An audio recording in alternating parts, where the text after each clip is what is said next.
Hvis I har spørgsmål undervejs, eller input eller idéer, feedback generelt, så er I meget velkommen til at skrive dem i chatten. De spørgsmål, der eventuelt kommer ind, dem samler jeg op på til sidst i webinaret, og så tager vi en gennemgang af det. Webinaret er egentlig sat til at vare en time cirka, og det kan også godt være, at vi når det, men det kan også godt være, at vi lige rammer lidt under. Så 45 minutter, 60 minutter, så tænker jeg, at vi har været igennem funktionerne. Og med det sagt, så vil jeg kaste mig ud i det, og der er nogle slides, hvor jeg lige præsenterer funktionerne, som er lavet, men jeg kommer selvfølgelig også til at vise det inde i platformen. Og til allersidst, så giver jeg også lige et indblik i, hvad det er, vi arbejder på lige nu, og hvad I kan forvente, der sker her i Q3 i forhold til nye funktioner, der er på vej. Med det sagt, så lad os gå i gang. Vi har sådan i overskrifter nogle punkter, vi skal igennem, og i Q1-webinaret, der snakkede jeg om AI, og de første AI-funktioner, vi havde introduceret i platformen der, og der er sket lidt mere på den front, så der er nogle punkter i forhold til AI i platformen, som jeg kommer til at vise. Så har vi lavet et helt nyt modul, et add-on i platformen, vi kalder Policy Management, som jeg også meget gerne vil præsentere. Så er der sket noget med assets eller aktiver, systemer. Kært barn har mange navne, og det er egentlig blevet en helt ny oplevelse at arbejde med sine aktiver i platformen, og det glæder jeg mig også til at vise, hvordan vi har løst den. Og så er der som altid også nogle lidt mindre forbedringer, som vi har løst, som kommer baseret på den feedback og de idéer, der er kommet fra jer, vores brugere på platformen.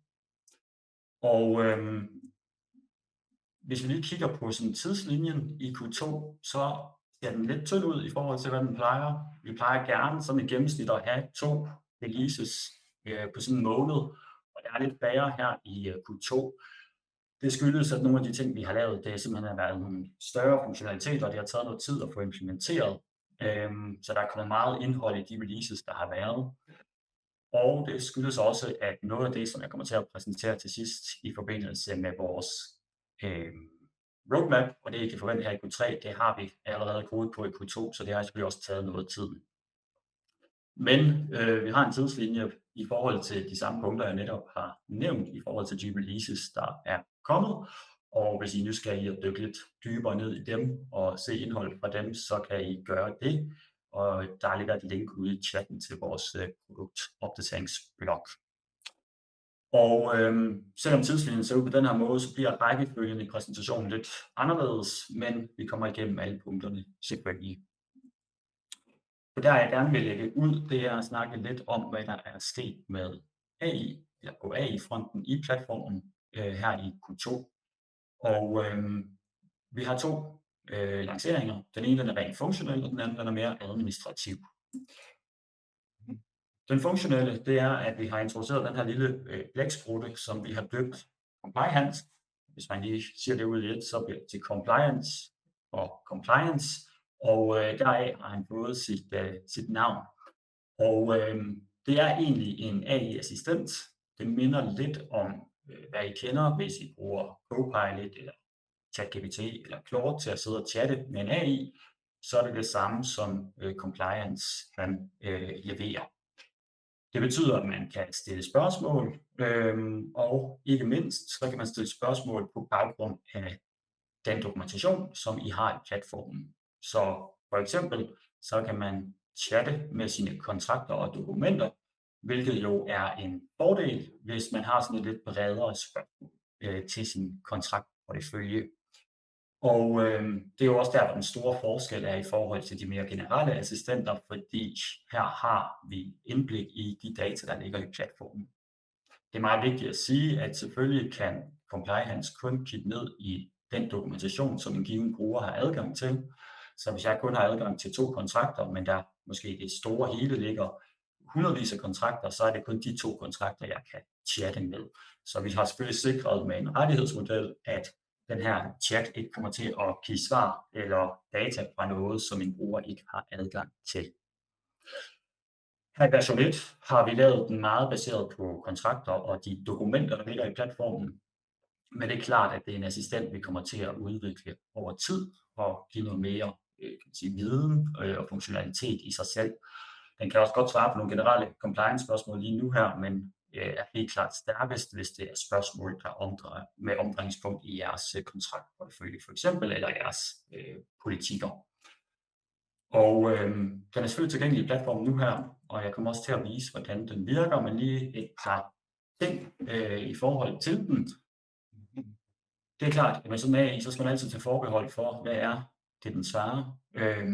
Den kan hallucinere, og det har vi selvfølgelig gjort vores for at skrue så meget ned som muligt, men det kan jo selvfølgelig forekomme, og derfor er det selvfølgelig også vigtigt, at når vi lancerer en funktion som den her, at der kommer noget kildehenvisning, og den også kommer til at vise, hvad er det for en tankerække, den er gået igennem i forhold til at komme med det her svar. Så I altid kan dobbelttjekke i forhold til det svar, som I får af compliance. Og så tænker jeg, at vi prøver at kigge på det, og den kan hjælpe med lidt forskellige ting. Jeg har sådan 5 eksempler her. Man kan stille et bredt spørgsmål på tværs af sine kontrakter. Det er det, jeg kommer til at vise her i demoen om et øjeblik, fordi det er klart, at der har en stor styrke, og det bliver rigtig interessant. Så er der det her med, at man kan klikke sig ind på en reference og se, hvor kommer det her svar egentlig fra, i hvilket dokument og hvorhenne i dokumentet. Man har mulighed for at filtrere ned, så hvis man har mange kontrakter og meget data, så kan man filtrere ned og så sige, at jeg er egentlig kun interesseret i, at du giver mig nogle svar baseret på lige præcis de her parametre. Så det kunne være, at det var alle mine IT-aftaler, så ignorerer den jo så hele den kontekst rundt om med alle de andre kontrakter. Man kan også uploade et dokument. Det kunne for eksempel være, at man havde en eller anden liste eller en code of conduct, man gerne vil scanne, så kan man uploade den, og så sige, hvordan stemmer den overens med, hvor de code of conduct så ellers ligger ude på de forskellige leverandører eller kunder, som vi har i platformen. Og så kan man altid tilgå sin chat-historik, så man kan altid gå tilbage, så hvis man et par dage efter gerne vil tilbage til det samme svar, så kan man selvfølgelig gå ind og finde den chat, man har haft tidligere. Hvis vi prøver sådan lige i demo-øje med, så prøver jeg lige, om jeg kan få at kopiere den her eksempel prompt hernede. Og det går rigtig godt. Så er den der, og så går vi over i platformen. Compliance, han har fået et lille menupunkt heroppe i højre hjørne. Det kan godt være, at mit kamera det lidt dækker, men det er oppe i topmenuen. Så oppe i højre hjørne, så kan jeg trykke der, og så aktiveres den ude i højre side af min platform. Og jeg kan sidde og chatte med den direkte her. Jeg kan også lave sådan en udvidet her, hvor jeg så kan finde historikken. Hvis vi sådan lige dykker tilbage her og åbner her, så kan jeg jo så stille et spørgsmål. Det er også hernede, jeg kan indskrænke, hvad den søger i og giver svar på baggrund af. Så her er der nogle filtreringer, jeg kan sætte på, hvis den kun skal søge i en delmængde af min dokumentation. Og det er også hernede, jeg kan vide det efter en fil. Hvis vi prøver at sætte eksemplet ind, og så stiller den et spørgsmål, så får vi den her tankeproces, som jeg nævnte, hvor den går igennem og viser, hvad er det, jeg leder efter. Og i det her eksempel, så spørger jeg den, om den kan finde afsnit i vores kontraktportefølje, hvor en leverandørs ansvar eller opsigelsesfrist, den afviger fra det, man sådan kunne tænke var standard eller ret og rimeligt. Og der laver den jo som sagt en tankegang her, hvor den ser igennem i forhold til det, jeg spørger om. Og så får jeg så mit svar. Og i det her tilfælde, så finder den 4 kontrakter her i forhold til noget med ansvar. Og den finder hernede også 4 kontrakter i forbindelse med noget opsigelse. Og så er der også lige en enkelt kontrakt hernede på et andet sprog, som den siger, at være opmærksom på noget lovgivning her. Så kan jeg gennemgå det. Lad os sige, at jeg er interesseret i det her opsigelse. Jeg kan se, at den her den er opsigt i 36 måneder, og så vil jeg gerne finde frem til, hvor det er. Det er så her, jeg får min reference, så det her kommer direkte ud af kontraktdokumentet. Og jeg kan selvfølgelig også åbne dokumentet op, og så få det markeret her, hvor der står det her med, at kontrakten den er uopsigelig. Og desværre er skaden jo sket her. Jeg har en aktiv kontrakt, hvor der er en uopsiglighed på 36 måneder, så men jeg får, kan man sige, om ikke andet, så bliver jeg gjort opmærksom på det. Og jeg kan selvfølgelig også godt chatte videre, så hvis jeg nu siger, at jeg vil gerne ud af den der Nordvest datadrift aftale, hvor hurtigt kan jeg komme ud af den, hvis jeg opsiger i dag. Så kan jeg jo så begynde at dykke ned og kan man sige, have en dialog med compliance omkring lige præcis den her kontrakt, og de spørgsmål, jeg har dertil, så finder den det. Og nu får jeg så også et svar, jeg kan ikke opsige den i dag, man kan nu opsige i 36 måneder og så videre, så her har jeg fået bundet mig op på noget, og skal måske gøre opmærksom på, hvad jeg kan gøre for at komme ud af det. Det her er et eksempel på kontrakter, og det er også helt klart der, hvor compliance lige nu er stærkest. Jeg kan også godt spørge ind til mine politikker, for eksempel herovre, hvor jeg har nogle politikdokumenter, så dem vil jeg også godt kunne skrive med, som det er nu her. Men det er klart, at det er jo også et område, hvor vi kommer til at lægge flere funktionaliteter ind, for man kunne også meget vel tænke sig, at når man har mappet for eksempel en artikel 30-fortegnelse op i forbindelse med GDPR, så kunne man også begynde at stille nogle spørgsmål der, hvor den også kan tage noget viden ind i forhold til den jura, der ligger i GDPR. Og som sagt, der ligger historikken herude, så jeg kan altid finde de chats, jeg har haft tidligere, og dykke tilbage i det. Hvis vi går tilbage, så kommer den næste funktionalitet, vi har lavet i forhold til AI. Den går så mere på noget administrativt, fordi det er klart med sådan nogle AI-modeller, som vi også bruger bagvedliggende i forhold til compliance, så kommer der en kost. Og hvor vores, kan man sige, licensstruktur lige nu er, at man betaler en flad pris med ubegrænset bruger og brug af de moduler, som I nu engang har aktiveret, så er det desværre ikke noget, som er muligt at gøre på sådan en AI-del, fordi der har vi en omkostning, når den bliver brugt, og den omkostning bliver vi selvfølgelig nødt til at sende videre. Så det er sådan en forbrugsbaseret kost, hvor i takt med, at man benytter sig af de her AI-funktioner, så vil man forbruge nogle penge på det. Og det er der kommet sådan et helt administrativt interface til at sidde og styre, men ikke mindst også overvåge, fordi vi har jo heller ikke en interesse i, at jeres forbrug lige pludselig løber løbsk, og så får I en meget høj regning ved månedens udgang. Så vi vil gerne give jer som brugere fuld kontrol over det her AI-forbrug. Og det betyder, at hvis man rammer det loft, man nu engang har sat, i forhold til hvor meget man kan bruge på det, så vil den stoppe med at fungere, altså AI-funktionaliteten indtil næste måned, eller indtil man eventuelt hæver den her grænse. Og det er en administrativ funktion, så man skal have en admin-rolle i platformen, og så kan man gå ind i indstillinger og finde AI-administration herude i venstre side, og så får I det her interface. Hvis I ikke har aktiveret funktionerne nu, så er der sådan en velkomsttilbud, hvor man får en 10 euros forbrug gratis, så det kan man jo selvfølgelig benytte sig af, inden man beslutter sig for, om det er noget, man vil bruge videre. Og ellers så har man muligheden for heroppe at sætte en grænse på, hvor mange penge vil jeg gerne bruge månedligt, jeg vil bruge 10 euro på AI, og så vil vi sikre, at jeres forbrug per måned ikke vil overstige den her grænse. Og samtidig her kan jeg sidde hernede og overvåge, hvor mange penge har jeg brugt på de forskellige AI-funktioner, der ligger i platformen, så hvordan er det egentlig, at jeg benytter mig af de her forbrug. Så der er fuld, kan man sige, transparens i forhold til, hvordan AI-funktionerne de bliver benyttet, og hvad de koster, og så bliver man jo så faktureret på baggrund af det. Så det er lidt ligesom at have et mobilabonnement i de helt gamle dage, hvor der kom en regning baseret på, hvor mange sms'er man havde sendt.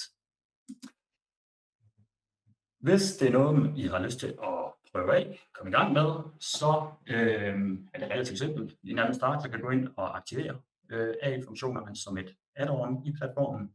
Det er gratis, så selve add-onet at aktivere det koster ikke nogen penge. Og så har man mulighed for derefter at sætte sin beløbsgrænse.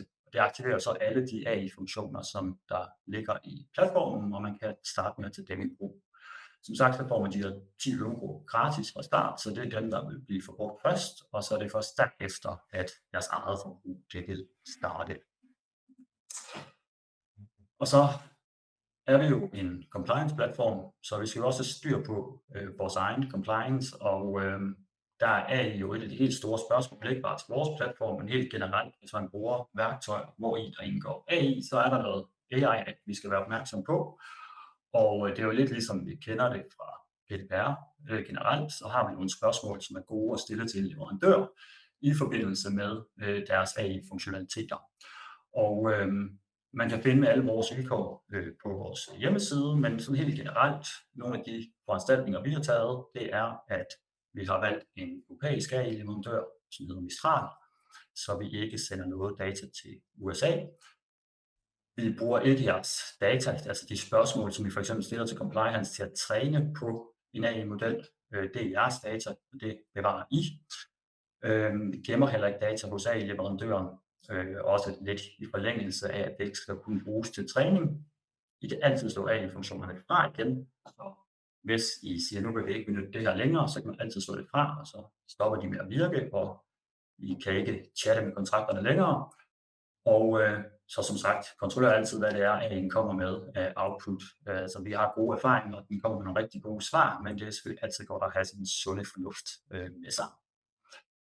Også som sagt, som jeg var inde på, så er der jo hele det her også med rettighedsmodellen, så vi sikrer, at den rettighedsmodel, I alligevel har sat op til data i platformen, den bliver respekteret af AI'en. Det næste, jeg gerne vil vise, det er, at vi har lavet et nyt policy management modul. Man har længe kunnet opbevare sine politikker i platformen og kunne tilgå dem der som sådan en slags bibliotek. Men det har vi egentlig udvidet, så det er blevet lidt mere smart. Man egentlig kan sidde og styre sine politikkers levetid i platformen, og også få nogle kvitteringer fra, at der er nogen, der har underskrevet på det. Vi lancerede det her for nogle måneder tilbage, og afholdt i den forbindelse et webinar med en lidt mere detaljeret gennemgang af hele modulet. Og det kan man tilgå eller skrive til mig, hvis man gerne vil have optagelsen af. Fordi jeg kommer til at tage det sådan lidt mere overordnet i dagens webinar. Men jeg skal nok vise, hvordan det virker. Den brugscase, vi gerne ville løse, det var, at hvis man nu tidligere har haft sine politikker i Word eller PDF'er, og der ligger forskellige versioner, og som kun styres via navngivning på filen, så kan det hurtigt blive uoverskueligt som så meget andet. Og derfor vil vi egentlig gerne sikre, at hele den her politiks levetid og hvordan den ændrer sig over tid, og hvem det er, der skal læse den, det kan styres samme sted. Og det er jo så det, som Policy Management modulet det hjælper med. Så der er kommet en editor under politikker, hvis man aktiverer Policy Management add-onet, hvor man kan sidde og skrive sin politik derinde. Man kan egentlig også uploade sin eksisterende politik, så hvis I allerede har politikken liggende i Word eller en PDF, så kan I uploade den, og så bliver det sat ind, så man ikke skal starte helt fra bunden. Den organiserer det selvfølgelig, som vi gerne vil have sådan et politikdokument til at organisere sig med nogle sektioner, undersektioner med videre, og selvfølgelig også kommentering på teksten, så den bliver nem og forståelig at læse. Så kan man publicere en politik, og det gør selvfølgelig, at vi får en helt konkret politik, som kan læses og tilgås, og som vi også låser, så man ikke kan ændre i den. Men der er selvfølgelig fuld versionsstyring, så man altid kan lave en ny version af den her politik, lave sine ændringer, og ikke nok med det, så får I også sådan en ændringslog i forhold til, hvad er der sket mellem en version og en anden, så man altid har fuldt transparens i forhold til, hvordan den her politik den ændrer sig over tid. Så kan vi koble det til kontroller. Så hvis I bruger vores framework-modul for eksempel til en ISO 27001, så kan I koble op på de konkrete kontroller, der kører stærkt. Så her kunne eksemplet jo være, at hvis vi arbejder med en ISO 27001, så har vi en informationssikkerhedspolitik, og i den er der nogle kontroller, nogle guidelines i forhold til, hvad er det for nogle foranstaltninger, vi skal efterleve. Og hvis det står i en politik, så kan det udbredes, og folk kan læse det selvfølgelig, men det er selvfølgelig også noget, vi sådan løbende skal følge op på. Det er jo grunden til, at vi sætter det op i et rammeværk, så vi kan sidde og have nogle kontroller, og der er nogen, der kan review de her kontroller løbende, om vi stadig efterlever dem. Det kan vi koble til politikken, så vi på en sektion kan koble nogle helt konkrete kontroller, og det giver mig lige pludselig et mere dynamisk billede, hvor jeg så, når jeg læser politikken, kan se, om vi rent faktisk også får løst de dertilhørende opgaver, der ligger på sådan et stykke, vi har skrevet i vores politik. Så derfor kan vi koble det op på de her kontroller og få en status fra vores framework. Og så ikke mindst, når vi har en politik, så er dokumentet i sig selv selvfølgelig en vis værdi, men hvis der ikke er nogen, der læser det, og der ikke er nogen, der efterlever det, der står i den, så er det måske ikke så værdifuldt længere. Så det vi godt kunne have en interesse i, det er, når vi laver sådan en politik, så vil vi gerne sende den ud til vores medarbejdere, de skal gerne kunne læse den uden nødvendigvis at have en bruger i .legal-platformen, så de får et link, hvor de kan læse den, og de kan signere på, at de har læst og forstået det, der står i politikken. Og det kan vi sende ud til en gruppe af kollegaer i forbindelse med noget awareness-træning for eksempel. Vi kan også gøre det, for eksempel når vi onboarder en ny medarbejder, så er det meget nemt at sende til en ny medarbejder og få deres kvittering på, at de også har læst vores politikker i forhold til de forventninger, vi har omkring det. Så på den måde, så ligger der et helt distributionssystem, hvor I kan sende det til kollegaer, som ikke nødvendigvis er brugere i platformen, og som så modtager en mail om, at der ligger en politik til gennemlæsning hos dem. Og med det sagt, så tænker jeg, at vi prøver at kigge på det i platformen. Jeg hopper herover igen, og det her det sker nede under politikker, hvor jeg nu har en liste over mine aktive politikker, som det ser ud nu her. Og så kan jeg selvfølgelig altid oprette en ny politik. Så laver jeg hurtigt en her, hvor vi giver den en form for, lad os bare sige instruks. Sådan der. Tag den selv, og den. Så har jeg nu en ny politik, som jo egentlig bare en ramme, jeg har kaldt et eller andet. Så det her det bliver en guideline for InfoSec. Her kan jeg gå ind og begynde at skrive min politik. Som sagt, der er nogle sektioner, og jeg kan tilføje nye sektioner og undersektioner med videre og skrive politikken. Jeg kan også vælge at importere fra en eksisterende politik. Så hvis jeg gør det, så jeg har lige forberedt mig lidt her, så kan jeg smide den op, importere den, og så går der lige kort sekund, og så læser den jo så det ind, der står i det her Word-dokument. Nu har jeg så min politik i platformen, og kan gå ind og lave de opdateringer, som jeg ønsker. Så der er en anden formatering her i forhold til nogle overskrifter, for eksempel, som jeg gerne vil rette. Det kunne være, at jeg vil tilføje et nyt punkt, formatering, som jeg har lyst, indsætte links osv. osv.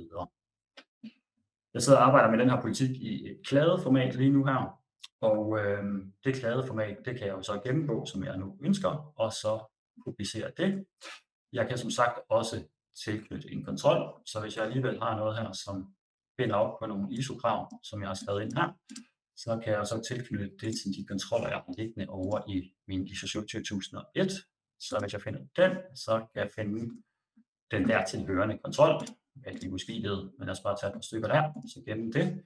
Og så bliver de som sagt knyttet til, og den her status kommer så direkte over fra kontrollen i mit ISO 27001 framework, så jeg får bundet tingene sammen. Nu kan jeg så sige, at den er rigtig fin, den her politik, og så udgive en ny version af den. Jeg kan skrive, hvad ændringerne herfor, der får jeg lige noget af hjælp til det, og så udgiver jeg så politikken. Og så bliver den jo så nu genereret og gemt, og ikke mindst også låst, så jeg kan ikke gå ind og ændre i noget, som ligesom er en gældende aktiv version. Den bliver gemt ned som en PDF her, så hvis jeg har lyst til at eksportere den og sende den til nogen i organisationen, så ligger den som PDF her. Manuelt gør det.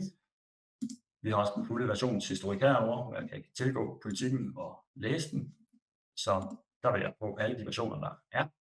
Og så har jeg mulighed for, som sagt, at distribuere den ud, og så sende den til nogle kollegaer. Så hvis jeg nu lige sender til Julius der og Susan, så prøver vi det. Så får de nu en e-mail, som de så kan kvittere på i forhold til, at de har læst den her konkrete politik. Der er sådan en lille checkmærke, man sætter, og så kan man sige, godkendt, jeg har læst og forstået, og så vil jeg få en status her, der bliver opdateret til, at nu havde de læst det. Hvis jeg så ønsker at lave nogle ændringer på et tidspunkt, så kan jeg starte en ny klade ud fra politikken her, og det laver så en ny kladeversion, som jeg kan gå ind og ændre i, som jeg nu har lyst til. Og det fungerer på præcis samme måde selvfølgelig. Jeg kan hernede tilgå og så sige en gennemgang af, hvad der er sket af ændringer. Så jeg kan se her, at der har været inde og slet noget i politikken, så jeg kan altid arbejde fra, hvad der er sket fra version 1 til den her klade, og så se en fuld ændringslog af det. Og når jeg er tilfreds med de ændringer, så gør jeg bare det samme, som jeg gjorde før. Så udgiver jeg en ny version, beskriver, hvad der er sket. Jeg kan vælge, om det er en version 1.1 eller en version 2.0, og så udgiver jeg så den. Og så sker præcis den samme handling nu her, at politikken bliver låst. Der ligger nu 2 versioner herovre på PDF'en, og i versionshistorikken har jeg så nu en historisk version hernede og en aktuel. Og hver af de her versioner kan selvfølgelig have deres helt eget kvitteringsflow, fordi hvis jeg laver en større ændring til en politik, så kunne jeg have en interesse i at sende den ud igen. Så derfor kan du vælge, at version 1, den vil jeg gerne udsende, og Leave Your Subscription allerede på, og så udsender jeg til dem, og så får jeg dem til at kvittere endnu en gang. Så det er jo egentlig sådan, politikker fungerer. Jeg ser lige, om jeg ikke har her et eksempel, hvor jeg har nogle modtagere, der har kvitteret. De har været inde og kvittere på det her, og der får jeg også så en versionshistorik nu. Jeg kan se, at version 1, der er altså stadig en, der mangler at kvittere for den, men jeg har fået alle kvitteringer ind for den aktuelle version 2, i forbindelse med den her politik.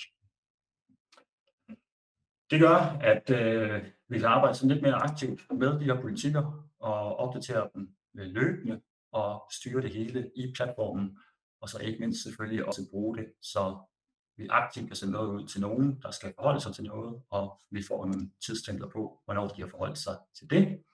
Så det gør, at kan man sige, politikker, i stedet for bare at være et bibliotek med nogle dokumenter, lige pludselig er blevet et meget mere dynamisk værktøj. Så er der de her assets, eller aktiver på dansk, som egentlig hedder aktiver, fordi at i en kontekst, hvor vi arbejder med flere compliance-krav, det kan fx også være NIS 2, så er det ikke bare IT-systemer, vi skal kunne kortlægge. Der kan være både IT, OT med videre. Så der er aktiver ligesom den betegnelse, der er. Og aktiverne har tidligere været sådan lidt GDPR-agtige, som var meget omdrejningspunkt omkring, at det var et system, der behandlede persondata. Men det har vi egentlig gjort nu meget mere fleksibelt og ændret på. Vi har benyttet noget af den funktionalitet, som vi byggede i forbindelse med kontraktmodulet, så man nu kan lave sine egne aktiv eller asset-skabeloner. Så en skabelon kunne for eksempel være, at nu laver jeg en skabelon til et IT-system, hvor jeg putter persondata ind i, så vil det minde rigtig meget om det, som vi kender fra før. Men jeg kan også lave en og så sige, at det her det er et NIS 2-kritisk system, det vil jeg gerne putte på den her skabelon, og så er det nogle andre informationer, jeg dokumenterer i den forbindelse. Så her kan man selv have fuld fleksibilitet i forhold til det flow, vi har, når vi opretter et aktiv, og hvad er det for nogle inputs, jeg bliver præsenteret for på aktivet, alt efter hvilken skabelon jeg vælger til. Og derfor har vi selvfølgelig også mulighed for at lave sine egne inputfelter. Så hvor det før var låst til en række standardfelter, vi havde defineret, så har man nu også mulighed for at definere sine egne inputs. Så hvis der er et eller andet, der ikke ligger i den standardpakke, som der lille platform leverer, så har man altid mulighed for selv at gå ind og definere et felt, og så tilføje det til de skabeloner, hvor man gerne vil dokumentere det. Så er adgangsstyringen også både en opdatering, og det er helt generelt på tværs af platformen, at vi begynder at ensrette den, og det er også lidt inspireret af kontraktmodulet. Så at man aktivt skal gå ind og give adgang til brugere, der må se et aktivt platform, og det kan enten gøres på baggrund af et forretningsområde, eller det kan være nogle specifikke brugere, vi vælger til. Så den her, kan man sige, nye adgangsmodel, den fungerer på samme måde som vores kontraktadgangsmodel, den fungerer. Og det er egentlig en ensretning, I også kommer til at se løbende i forhold til alle de andre moduler i platformen. Overblikket har selvfølgelig også gået en tur, hvor vi har introduceret vores nye filtreringsmodel og gemte views, og viser det lige her med et øjeblik. Men det er i hvert fald det bliver meget mere detaljeret, og det gør også, at I kan arbejde meget mere aktivt med at få overblik over jeres aktiver i platformen på en mere dynamisk måde, i stedet for et fastlåst view, som vi havde lidt før. Meget kort, der kommer 2 nye baner på aktivet, så I kan også nu gå ind på et aktiv, og så se, hvad er der for nogle leverandører og underleverandører, der har en relation til det her aktiv. Og så har vi også lavet en fane i forhold til at se, hvilke behandlingsaktiviteter, der er sat på. Så det er jo igen i GDPR-konteksten, at man altid kan se, hvor er det egentlig, vi benytter det her aktiv og putter persondata ind i systemet. De her skabeloner og egne felter, de kommer med vores add-on, som hedder Templates and Custom Fields. Det er det samme, som styrer det over på kontrakterne. Så der er nogle standard flows, som man får sammen med de helt almindelige pakker, som kan selvfølgelig oprette sine aktiver, som man nu ønsker. De standard flows, vi leverer. Har man så lyst til at selv sidde og modificere og lave sine egne inputfelter med videre, så har man mulighed for at tilkøbe det add-on, og så vil det åbne op for de muligheder. Og så skal jeg lige vise, hvordan det virker, selvfølgelig.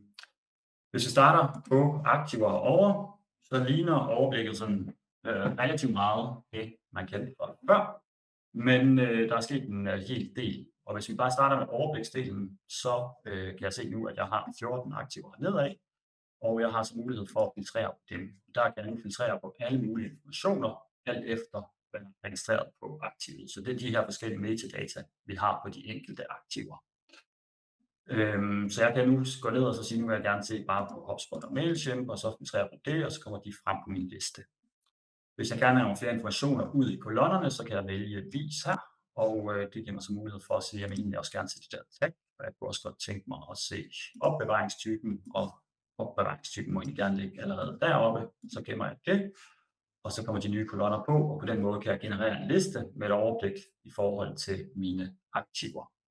Og de her lister, den kan jeg gemme, så jeg kan altid oprette en ny visning, og så sige, at det her det er HubSpot og Mailchimp, og så kan jeg gemme den, og så kommer der under mine bogmærker her en ny liste, der hedder HubSpot og Mailchimp, og hvis jeg logger ind i morgen og starter her igen, så kan jeg lynhurtigt finde lige præcis den filtrering og den kolonneopbygning, som jeg lavede her.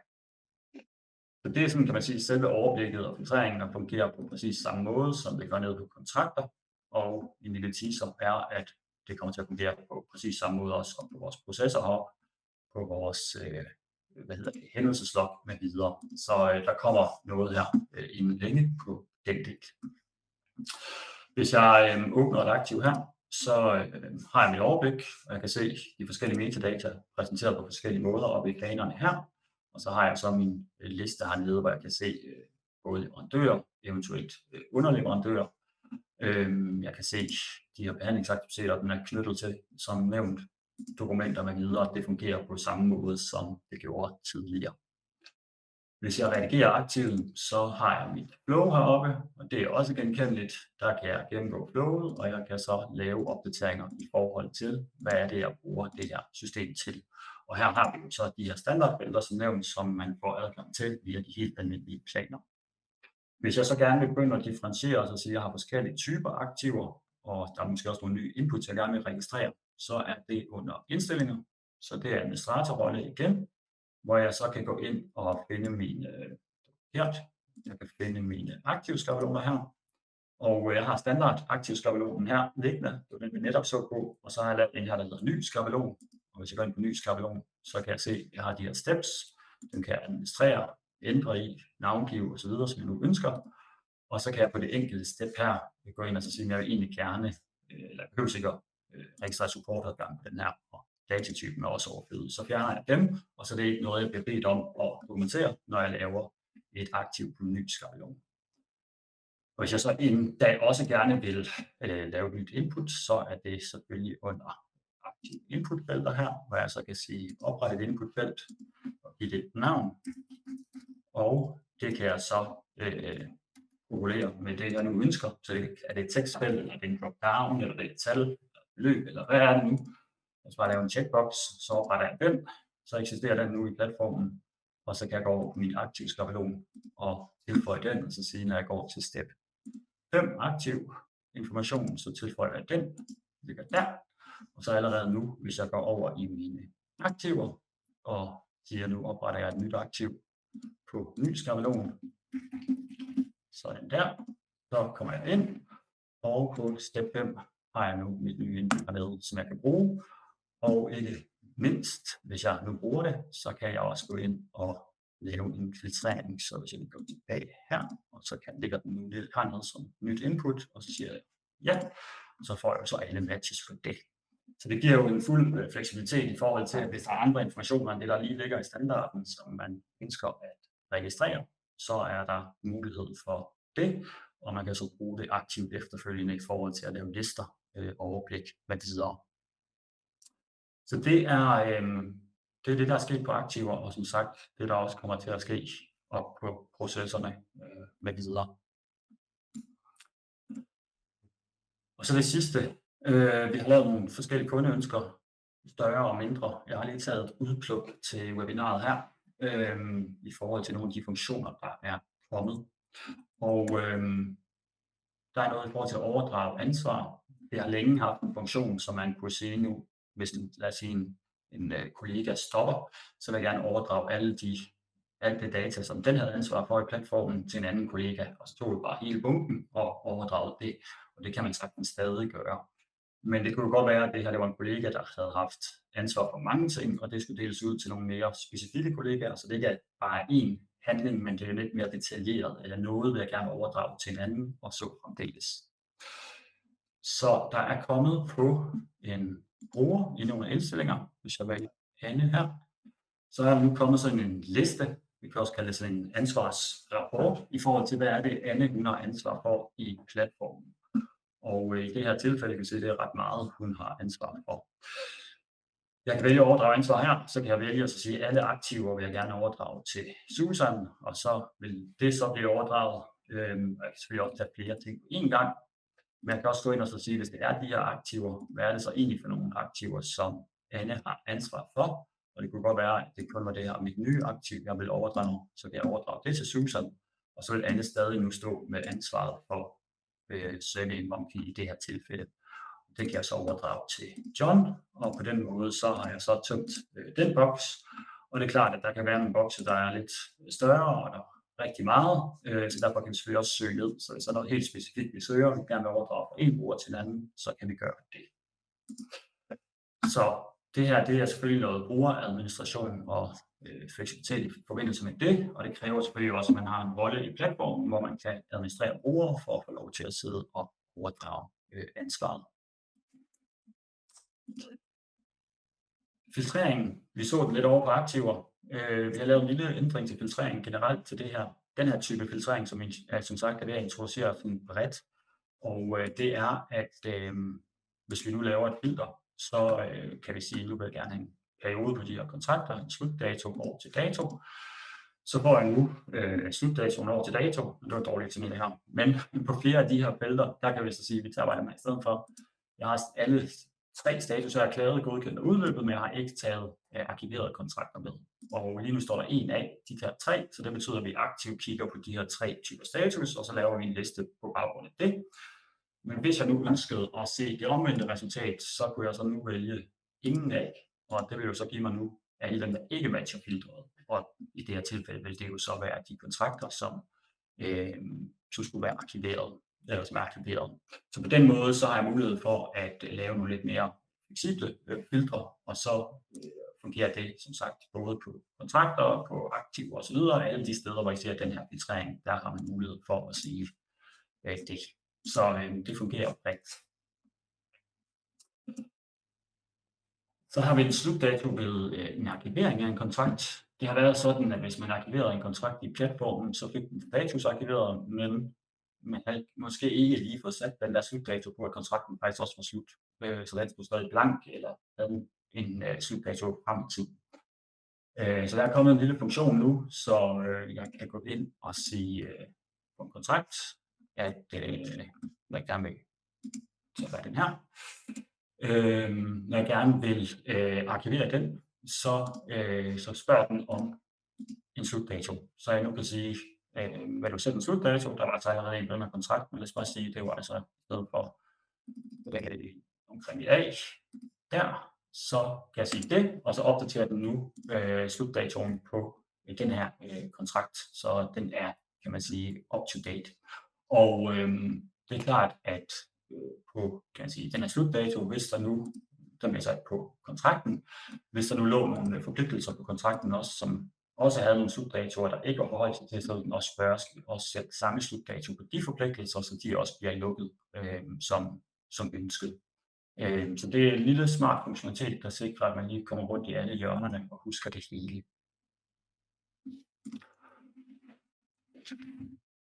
Der er nogle adgangsrettigheder på assets, så det er også som sagt den model, vi er ved at indarbejde. Den gør også, at vi begynder at arbejde med vores rollemodul. Så i dag kan man godt bruge rollemodulet og så sætte forskellige rettighedsniveauer, men vi gør det på en lidt anden måde, fordi hvis man begynder at oprette sine egne felter i platformen, så vil man jo også gerne kunne rettighedsstyre på det. Så der er kommet noget fleksibilitet på rolleniveau der. Så det betyder egentlig, at nu kan man, om det er et standardfelt i .legal, eller om det er et felt, man selv har oprettet, så kan man gå ind og styre, om det er noget, en bruger må se, om det er noget, som brugeren må læse, redigere, slette osv. Og det er også en adgangsmodel, vi kommer til at introducere bredt. Så hvis jeg lige går ind på en rolle her, og så siger, at det er custom-rollen her, så har jeg mine aktiver her. Så først og fremmest skal jeg selvfølgelig styre, om man må gå ind og se aktiverne. Jeg kan også styre, hvilke af de her aktive skabeloner den her rolle må tilgå og benytte sig af. Og så har jeg mine inputfelter hernede, hvor jeg har fået en lidt mere fleksibel model, end den, der var tidligere, i forhold til at styre læse- og redigeringsrettigheder. Så det styrer vi, og det kommer selvfølgelig også på alle eventuelle nye felter, så det her nyt input, jeg netop har lavet, det kan jeg også nu rettighedsstyre, og så sige, at den her rolle må faktisk ikke redigere i det, der må kun læse det. Det fungerer på samme måde på roller i forhold til kontrakter, så der er det også implementeret, og det er som sagt også det, der kommer på vores behandlingsaktierer herude, og det gør egentlig, at vi også kommer til at slippe for at have så mange felter herude, man sidder og styrer på, for det hele bliver så samlet under en hat i stedet for. Så det glæder vi os selvfølgelig til at få bredt ud, så det kommer på hele platformen.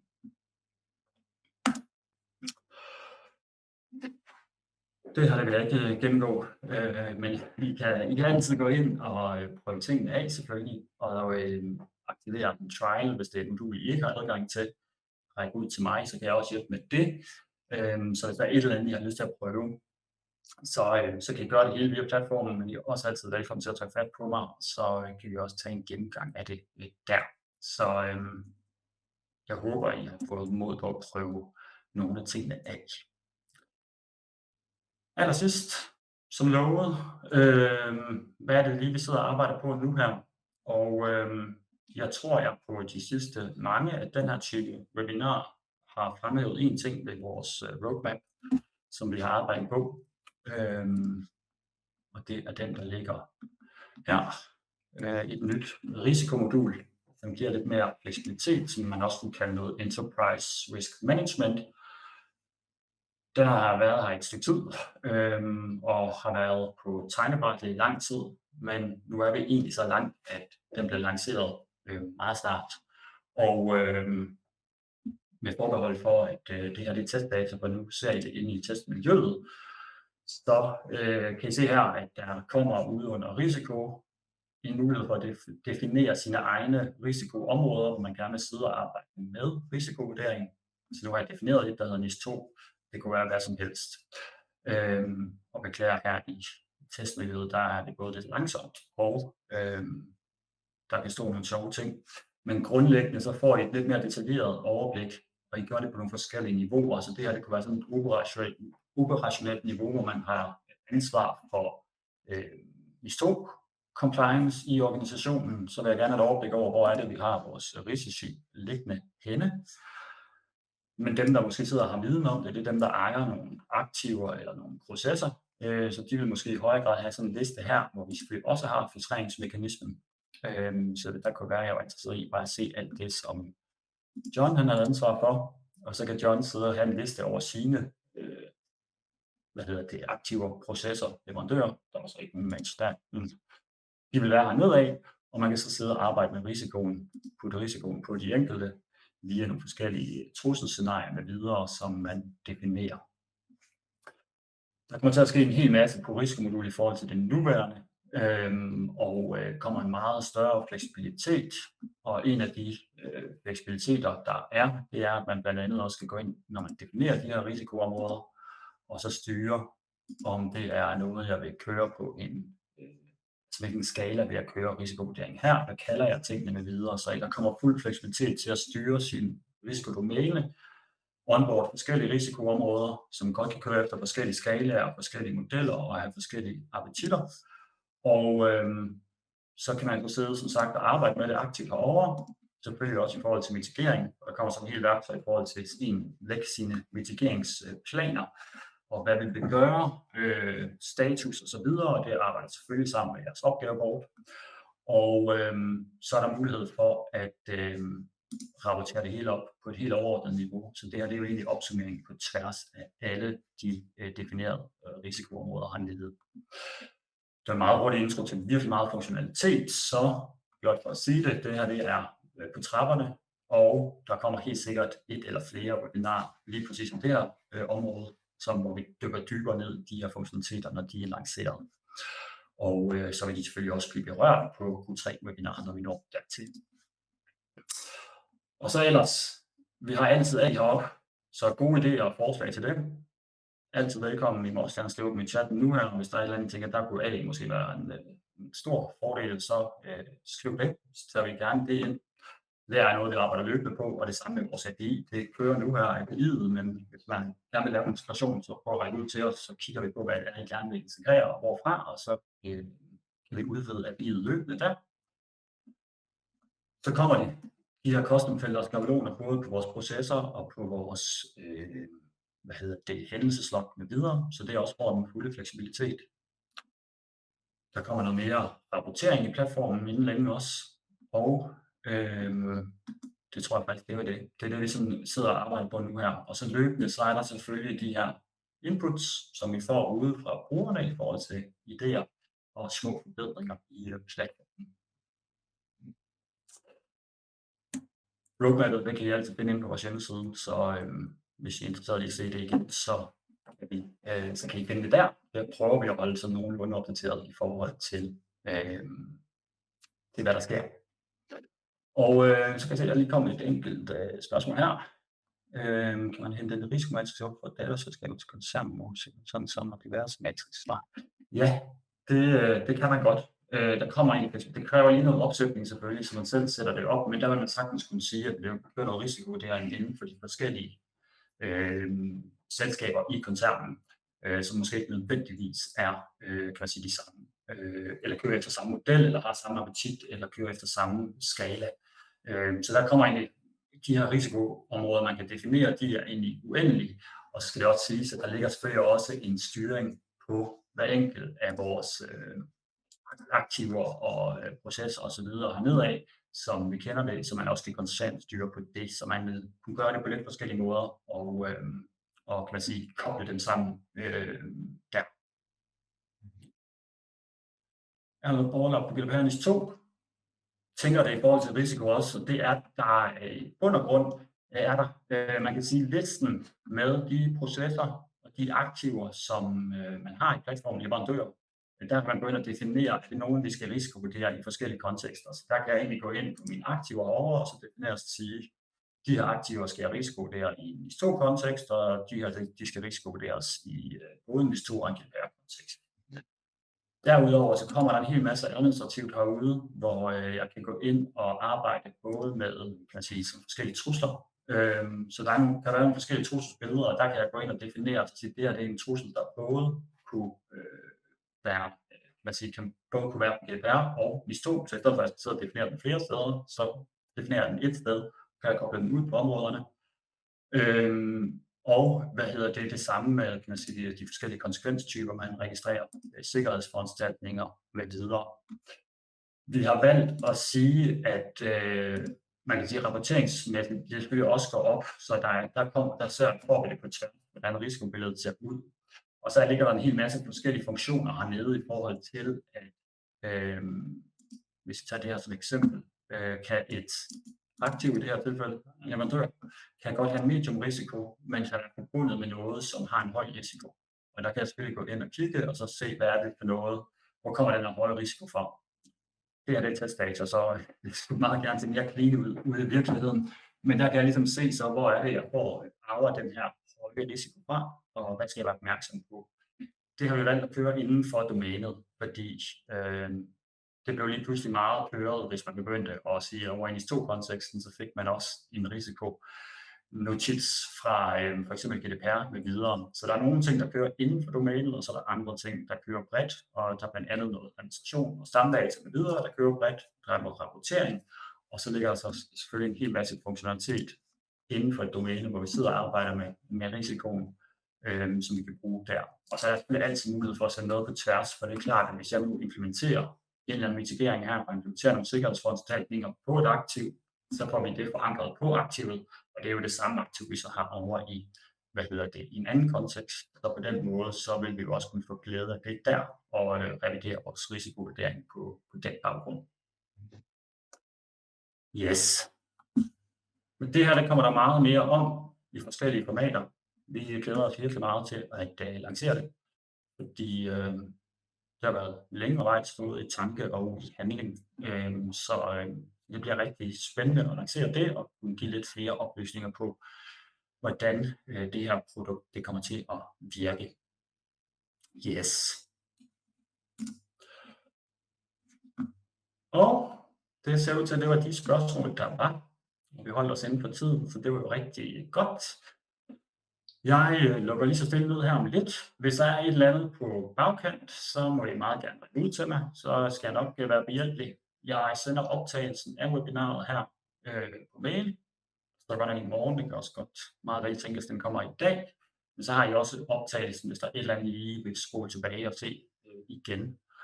Så bygger vi selvfølgelig videre, alt muligt nyt smart, og i den forbindelse, så kommer vi selvfølgelig også til at holde sådan et Q3-webinar, hvor vi præsenterer de funktioner, og jeg tænker, vi lancerer en dato på det inden længe, så I kan blive tilmeldt i god tid.